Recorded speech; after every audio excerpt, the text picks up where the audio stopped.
Ginugunita ng mga kapatid nating Muslim ang Eid al-Adha o Feast of Sacrifice ngayong araw. Dahil po dyan, nagtipon-tipon ang ating mga kapatid nating Muslim sa Maynila para ipagdiwang ito. Live po mula sa Quirino Grandstand ngayong umaga, nasa frontline ng balitang yan. Si Nina Ong Pauco. Good morning, Nina. Kamusta na ba ang sitwasyon dyan?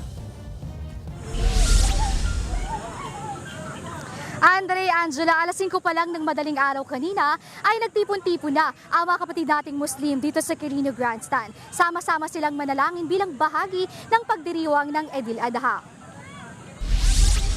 Unti-unting napuno ang lugar para sa banal na okusyong ito. Mahigpit ding ipinapatupad ang seguridad sa grandstand para sa matiwasay na pagdiriwang ng Eid al-Adha. Isang Eid al-Adha sa pinakamahalagang pista sa Islam.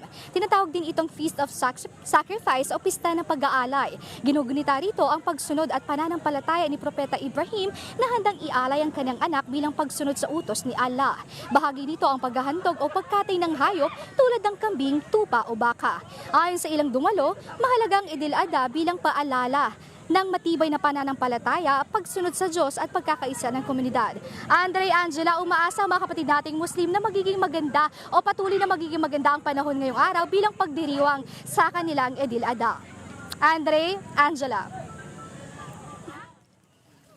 Maraming salamat, Nina Ong Pauco.